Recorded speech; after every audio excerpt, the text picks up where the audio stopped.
Eu sou cliente da Genial há bastante tempo. E além da plataforma de investimentos que tem uma assessoria de excelência, eu também sou cliente de quem possui um banco de investimentos que é referência em privatizações e que é reconhecida como uma das principais comercializadoras de energia independente do país. Sou cliente de quem possui uma estrutura com foco no agronegócio, com presença nas principais regiões do setor. De quem tem a plataforma mais veloz e estável para os traders e que se dedica a promover a educação financeira. E eu também sou cliente de quem tem a melhor área de atendimento do segmento e que oferece tudo para eu resolver minha vida financeira em um só aplicativo. Se você também deseja ser cliente de tudo isso, abra sua conta na Genial. Olá, estamos aqui de volta com Conversa com o Zé Márcio. Eu tenho comigo aqui hoje Bruno Funchal, que já foi secretário do Tesouro, hoje é CEO do Bradesco Asset Management. Tudo bem, Bruno? Muito obrigado por ter aceito o nosso convite. É um prazer enorme ter você aqui conosco. Obrigado, professor Zé Márcio. Um prazer grande estar aqui com você e poder bater esse papo. Ok, vamos começar aí a conversar. Quer dizer, acho que o cenário está muito tranquilo, acho que não tem grandes problemas nem no Brasil nem no mundo. Exatamente. Vamos começar com o cenário internacional. Bruno, como é que você está vendo essa coisa aí do novo governo Trump, essa questão das tarifas? Como é que você vê esse processo nesse momento? Então, acho que a gente, na verdade, a gente ainda está colhendo impressões, né? E uma coisa é percepção, outra coisa é o que é de fato o que o Trump está querendo fazer. Mas, assim, eu acho que assim, tudo que foi falado em campanha aponta para cenários mais inflacionários, né? Você fala em combate forte à imigração, né, com um volume de deportação significativo. Quando a gente fala de guerra tarifária, você vai, né, os insumos vão ficar mais caros e você naturalmente vai ter produtos mais caros nos Estados Unidos, isso aí também gera inflação. Apesar de você ter, né, um governo que é mais desregulamentador, que em tese poderia ter algum efeito, né, positivo na economia, mas acho que o pacote, como é muito forte essa questão de tarifa e imigração, e são pautas importantes para ele, se fosse tomar valor de face, traz um período mais difícil, né? Ou seja, mais inflacionário, com uma economia, talvez não no curtíssimo prazo, mas no médio prazo desacelerando, a economia americana desacelerando, que é ruim para a economia mundial. Então, e traz para a gente aqui, né, e afeta mais forte os emergentes, porque afeta um cenário de juros mais alto, dada a inflação mais alta, e para emergente, praticamente para o Brasil, traz uma certa dificuldade. Agora, isso foi o que foi falado, agora a gente está começando a ver as ações, e aí tentar inferir a partir dessas ações qual é a direção. E acho que vai depender muito das reações, né? Então, acho que o próprio Trump ele já não é mais primeiro mandato, já é o segundo mandato, já tem mais confiança, ele já está se cercando de pessoas, né, com outro perfil, e o que a gente escuta é que ele está escutando menos, então as decisões passam sem o filtro antes, e muitas vezes o que a gente vê de decisão que é revertida, às vezes não é porque ele suavizou, mas é porque ele tomou uma decisão sem passar pelos secretários, pelas pessoas mais técnicas, porque ele está mais voluntarioso. Então, eu acho que você tem dois cenários possíveis, né? Um é talvez o cenário mais positivo, né, mais positivo seria o Trump usa isso como poder de barganha, não faz tudo o que ele falou na campanha, e aí você vai ter algum aumento de tarifa, que não vai ser tudo aquilo que a gente imaginava, o combate à imigração vai ter algum para poder mostrar resultado, mas também não forte quanto imaginava, vai ter desregulamentação, e aí isso seria talvez um cenário mais positivo.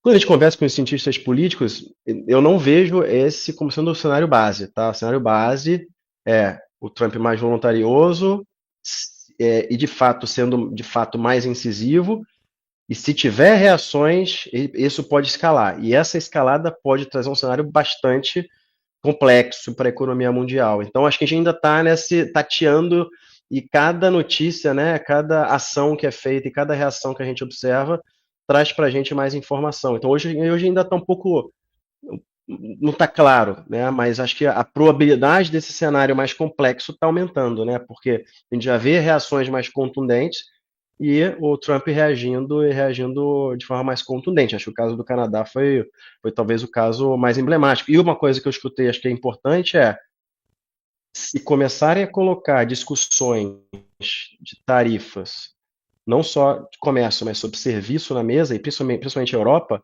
pode ser um gatilho para escalar essa guerra, né, a guerra comercial, né, a guerra de tarifas. E isso é um cenário bem pior para crescimento global.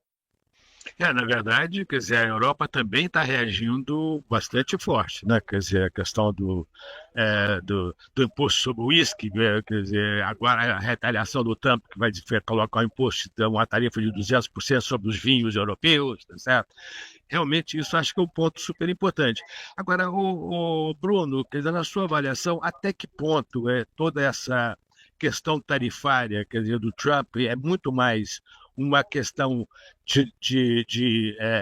uma tentativa de retomar o controle geopolítico do mundo do que propriamente uma questão de comércio e até ou é simplesmente uma questão de comércio. Porque, na verdade, quer dizer, na hora que você começa essa questão das tarifas, acho que um ponto importante é as tarifas sobre a China. Tá certo? Quer dizer, o governo americano quer dizer, já implementou uma tarifa de 20%, já tinha implementado 15% lá atrás, tá certo? A China está numa situação econômica bastante delicada, está desacelerando rapidamente, tá certo? Como é que você vê? Você acha que um dos objetivos é sufocar comercialmente a China, ou você acha que isso é um objetivo menos importante do que o objetivo de tornar a economia americana industrializada novamente? Não, eu acho que está intimamente ligado, né? E não só a China.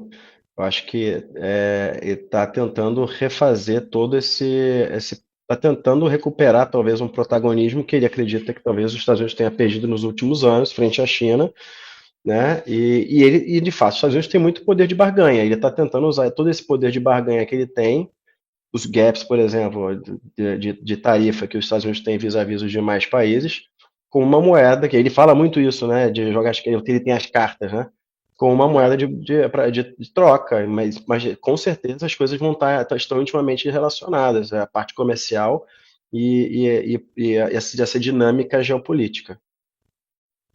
É, mas, mas são coisas bem diferentes. Os resultados podem ser bastante diferentes, porque essa questão geopolítica, que na verdade é uma tentativa de retomar a liderança mundial, é, como aconteceu lá no início dos anos 90, né? Que, aliás, quer dizer, nesse sentido, é, ele, de uma certa forma, repete o presidente Reagan, né? O presidente Reagan sufocou a União Soviética via gastos militares.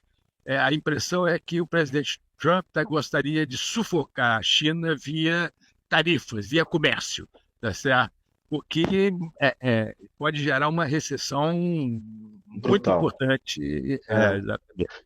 O que é complexo é que é muito difícil você ter alguma previsibilidade, né? Você tem N cenários possíveis a partir desses movimentos. Então, eu acho que, no fundo, o que a gente vai acabar vendo? Vai ter mais inflação e você vai ter uma incerteza global muito grande que vai, em termos de economia, vai acabar trazendo uma retração, porque as pessoas vão começar a se planejar já naturalmente pensando em se defender, né? E não crescer para fora. Então as economias vão ficar cada vez mais internas, e aí, ou seja, com toda essa incerteza, e é o governo que está começando, né? Com toda essa incerteza global, a tendência de você ter um crescimento mais fraco para a economia mundial é muito grande, né? E sem contar o impacto em preço, né? Então, acho que, economicamente falando, acho que é um cenário bem duro, bem difícil. Mas é isso também, né? Acho que também vale dar a avaliação do governo americano e isso, às vezes, assim, olhando. Porque assim, tem muito mais coisa do que a gente sabe, né? A gente só vê o topo do iceberg. Tem N discussões complexas e de segredos de Estado que acontecem e que pode fazer sentido aí, se a gente não sabe, né? Que na verdade eu não me lembro na história nenhuma vez que você tenha tanta mudança política ao mesmo tempo, né? Quer dizer, tanta mudança de política ao mesmo tempo. Agora, Bruno, como é que você vê o efeito sobre a economia brasileira diretamente? Como é que você está avaliando os efeitos dessa mudança internacional no cenário internacional sobre a economia brasileira diretamente? a nossa tarefa já não é fácil. Se tivesse tudo mais constante, né? Acho que com esse cenário mais desafiador, né, mais ruidoso, né, da economia mundial, que é isso, né? A China está com um desafio danado para poder entregar os 5% que o governo, que o Partido Comunista promete de crescimento. O mercado imobiliário, que era a base, né, de sustentação de crescimento, aparentemente está chegando no mínimo, mas ainda não chegou, ainda tem queda de vendas. Então, o governo chinês tem o desafio de, né, fazer essa transição dessa matriz de crescimento para consumo, e você ainda tem muita incerteza, as pessoas não estão consumindo como ele gostaria. Então, acho que ainda tem esse desafio da economia chinesa. E aí, só que a economia americana estava balançando, estava compensando, né? Porque estava naquele período de excepcionalismo, de um crescimento muito forte da economia americana, né? Por diversos motivos, e aí você tem de fato questões de produtividade muito, muito ligadas a isso, mas você tem uma mudança de regime bem relevante, né? Ou seja, quando você sai e muda a política, e essa política traz mais custo, né, para a produção americana, e isso vai trazer perda de competitividade. Então, se a gente olha assim de efeito no curto prazo, assim, você pega alguns cálculos, né, de impacto em inflação de serviços, inflação de bens, né, o impacto em inflação de serviços por conta da questão imigratória é muito grande. Por isso que ninguém acreditava que poderia ser feito na escala que o Trump falava. E a mesma coisa para bens, a gente já está começando a ver os primeiros efeitos agora. Então, o que fica para a gente, né? Então, a gente tem a economia global mais fraca, a gente tem uma inflação, né, que pode ser pode ficar mais alta para os Estados Unidos no futuro próximo, e acaba impedindo o Banco Central Americano de reduzir juros. O que impede o Fed de reduzir juros, e a gente já tem várias revisões, né, de desaceleração dessa queda de juros, né? Então, putz, se for botar 6 meses atrás, todo mundo imaginava que fosse chegar em 3,5, talvez um pouquinho menos o Fed Funds para final de 25, agora está todo mundo em 4, talvez nem chegue a 4, então um juro americano em 4% dificulta de atração de recursos para os emergentes, então a gente, como emergente, vai acabar sofrendo dessa forma, vai ter um dólar mais forte. E aí acaba impactando de impacto imediato, sem levar a questões políticas, mas impacto imediato a gente vai ter um desafio de ter um real mais apreciado, que pode trazer o desafio da inflação, né? Ou seja, a gente já tem uma inflação, de fato, né, mercado de trabalho pressionado, a gente tem o IGPM, o câmbio, né, que teve um impacto significativo e já trouxe o efeito para as métricas de inflação. Então, isso só adiciona mais um desafio, né? Um desafio de fato, nosso controle de inflacionário e de atração de recursos para o Brasil. Agora, nós tivemos aqueles episódios no final do ano passado, naquela explosão do dólar, das taxas de juros, tá certo? Foi um grau de incerteza extremamente elevado, quer dizer, depois nós tivemos uma certa, quer dizer, teve uma tempestade, depois uma bonança, né, no começo do ano, tá certo? Alguns analistas interpretaram essa bonança como sendo um pouco uma reação ao presidente Trump, ao fato de que o presidente Trump estava sendo mais tranquilo do que os analistas esperavam, tá certo? Mas agora, quer dizer, os sinais parece que estão voltando a ter uma certa pressão sobre a taxa de câmbio, né? Quer dizer, como é que você vê esse processo e como é que você está vendo aí o Banco Central nesse contexto?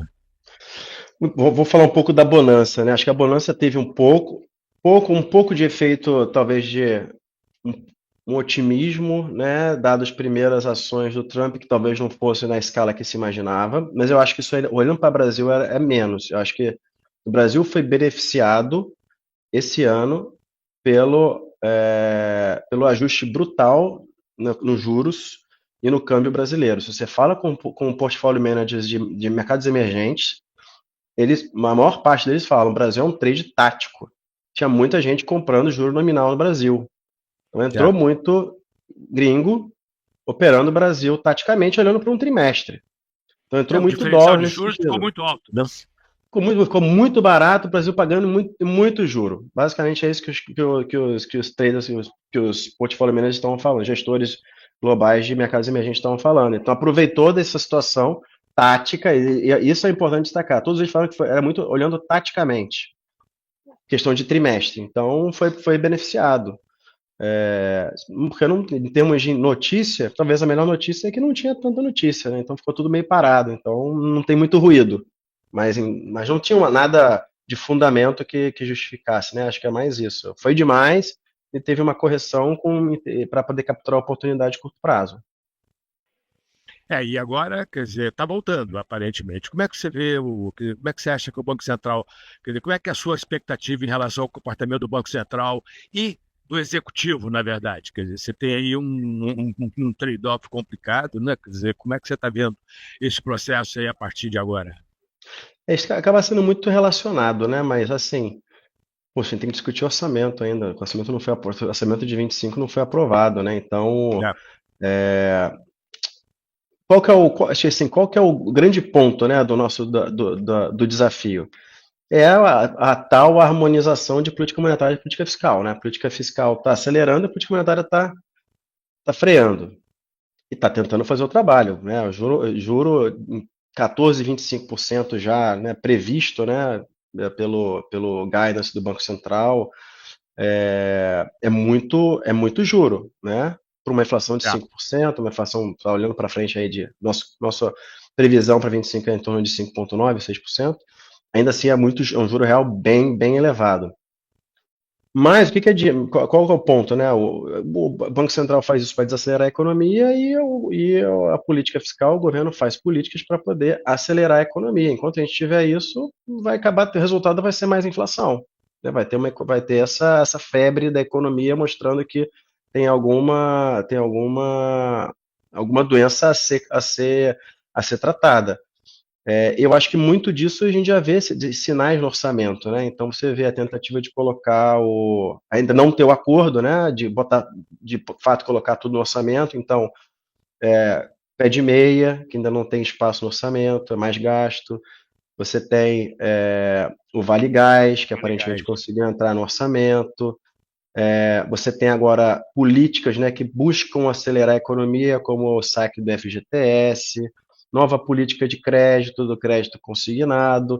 Você está criando vários veículos para poder continuar uma economia acelerada, o que vai contra o objetivo de desacelerar a economia para poder conter a inflação.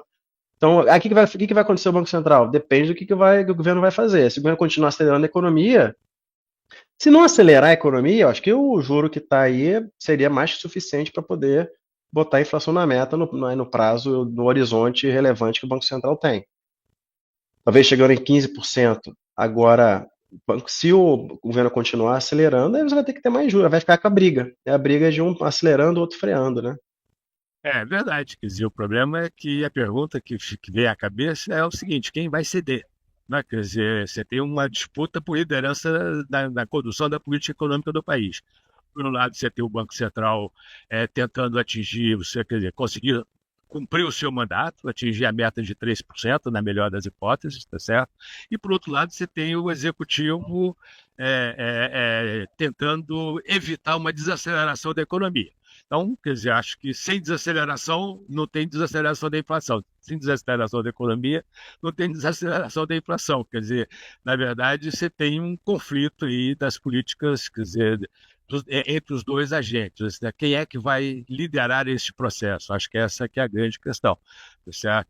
E, quer dizer, extremamente difícil de prever, né? Quer dizer, a gente, agora, por outro lado, quer dizer, tem uma pergunta que fica subjacente aí: o Banco Central vai continuar tentar a chegar na meta se o Executivo mantiver a política fiscal expansionista? Qual é a sua avaliação? Se mantiver a política fiscal expansionista, assim, olhando em termos de ciclo eleitoral, não é nenhuma hipótese, né? Isso aí já dá para ser como uma afirmação. Vai manter Porque assim, não vejo nenhum ciclo eleitoral em que os chefes do executivo, de governo, de estado, de prefeitura, de governo federal, que desacelere a economia perto da da eleição. eleição, né? Então, os objetivos são, o Banco Central quer botar a inflação na meta e o governo quer ter uma avaliação boa para chegar na eleição forte. Esse é o objetivo. E como é que ele vai fazer isso? Ele vai ter que fazer de alguma coisa para poder continuar a economia, né, entregando. Eu acho que agora o timing está um timing complexo para a gente ver um governo que vai tirar o pé do acelerador no fiscal e alinhar a política monetária fiscal para poder botar a inflação na meta. E aí, dado isso, tu pergunta, e aí, tá bom, acredito que o governo vai acelerar, é isso que a gente tem visto, dadas essas medidas, dadas essas ações que tem feito, e a tendência é que isso se pronuncie ainda mais à medida que vai chegando no período eleitoral. Bom, o Banco Central é autônomo, né?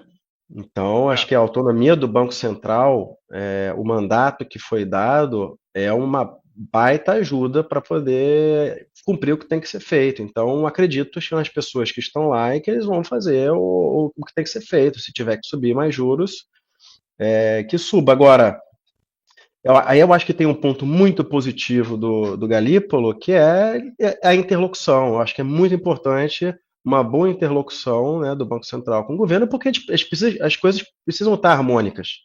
E você só consegue criar essa harmonia explicando e conversando. Então, quem sabe a gente consegue um meio termo, né? Talvez não acelerar demais, e aí o Banco Central sobe um pouquinho mais os juros para poder. E acho que talvez o mais importante é mostrar que a melhor política para o governante é inflação baixa. Eu acho que ficou muito claro na última eleição, ficou claro na eleição americana, né? Então, os presidentes sempre sentem uma inflação alta, né? Se for pegar a pesquisa dos Estados Unidos, o que mais pressionou para a questão do Biden foi a inflação, né? Para o governo Biden, né? E eu acho que se for pegar pesquisa agora, se você conversa com cientistas políticos, por que da queda da popularidade? Primeiro, a inflação, Não, sem né? dúvida, mas o risco, Bruno, o que me preocupa, na verdade, é a possibilidade do governo começar a usar medidas heterodoxas para controlar a inflação, em vez de continuar utilizando a política monetária. Quer dizer, eu acho que isso tem efeitos desinflacionários no curto prazo, mas explosivos no longo prazo. A gente já viveu isso algumas vezes. Então, essa que eu acho que é a minha preocupação nesse momento. A gente está muito perto da eleição, tá certo? Tem uma política fiscal bastante expansionista, você já tem o mercado de trabalho bastante apertado, tá certo? Uma pressão inflacionária super importante. E, por outro lado, uma política monetária muito contracionista, né? Quer dizer, então, essa que a minha preocupação, quer dizer, é que, em vez do Banco Central continuar atuando via política monetária, comece a atuar via medidas heterodoxas, certo? Como aconteceu no passado. Você acha que existe uma probabilidade razoável de que isso venha a acontecer? Acho que não, acho que a probabilidade é pequena, porque como você falou, acho que a gente teve experiências no passado não muito distante que tem o dia seguinte, né? Você faz É. a política heterodoxa, tem o dia seguinte disso, né? Então, acho que o custo é muito maior depois. Então, teve um aprendizado. Então, assim, todo o aprendizado que se teve, né, nas diversas esferas, e principalmente na questão de políticas expansionistas ou de controle de preços, no dia seguinte pagaram um preço alto, né? Você cobrou um preço alto. Então, acho que a gente tá diferente. Acho que institucionalmente a gente está muito mais forte e consegue levar esse debate para evitar esse tipo de problema. Então, eu acho muito mais fácil ter uma briga assim, mais clara de acelerar a economia com políticas, com gasto, com programas, com alguma coisa parafiscal do que com controle de preço. Eu acho mais fácil ter uma inflação mais alta e um crescimento um pouquinho mais alto do que você conseguir gerar um crescimento e controlar preço e inflação mais baixa. Tá? Tá certo. Agora, por outro lado, quer dizer, o outro lado que eu acho que me preocupa também, quer dizer, nesse cenário em que você tem uma política monetária bastante contracionista e uma política fiscal expansionista, existe um risco não desprezível, na minha avaliação, de a gente atingir quer dizer, uma situação de dominância fiscal, uma situação na qual o aumento da taxa de juros, não, em vez de gerar uma pressão desinflacionária, acaba gerando mais inflação. Como é que você vê essa possibilidade? Eu acho que assim, eu acho que a gente ainda não. Assim, é claro que à medida que a dívida sobe, a gente fica, né, com um prêmio de risco cada vez maior, você tende a se aproximar desse cenário, mas eu não acho. Eu acho que a política monetária tem muito efeito, ainda tem muito efeito. A gente Aham. viu agora no PIB, no resultado do PIB do último trimestre, vimos o resultado agora da pesquisa que acabou de sair da PIN, do IBGE. Então, acho que ainda tem muito efeito. 10% de juro real vai desacelerar a economia. Vai trazer, a nossa projeção, pelo menos a maior parte do crescimento esse ano é carrego de 24, né? E Certo, mas do primeiro semestre. vai compensar a política fiscal expansionista. É. Então, não, supondo ainda não, supondo que não tenha política fiscal expansionista. Agora, aí a gente imagina que vai ter um crescimento próximo de 0 no segundo semestre, e aí vai ter um crescimento abaixo de 2%. Só que aí tem que ver qual que é a escala dessa política fiscal expansionista, né, que para vir para 2025. Então, assim, claro que isso aumenta a probabilidade, aumenta, né, o nível de dominância que a gente vai ter, mas acho que ainda está, acho que a preço de hoje, acho que ainda tá longe de. É claro que é uma discussão que vai entrar, que vai estar sempre sendo discutida pelo nosso nível de dívida, e por essa desincompatibilidade monetária e fiscal. Mas Não, acho que ainda eu tem um concordo. espaço aí. Eu concordo. Eu acho que a gente não está em dominância fiscal. Me É, preocupa a trajetória. Né? Quer dizer, me preocupa Certamente estaremos nos aproximando se continuarmos nessa linha. exatamente, esse é o ponto. É, Quer dizer, e esse negócio é complicado, porque, na verdade, não existe essa coisa de que entrou em dominância fiscal. Você vai caminhando em direção a esse cenário, e a hora que você vê, já está tão envolvido nesse cenário que você não consegue sair fora, tá certo? Bruno, foi um prazer enorme ter você aqui conosco, uma boa conversa, muito bom mesmo. Muito obrigado por ter aceito o nosso convite e vamos ver se a gente consegue fazer uma próxima. foi ótimo, professor. Obrigado aí pelo convite. Estamos sempre à disposição. Obrigado aí. Ok, um Valeu. abraço, muito Tchau, obrigado. tchau.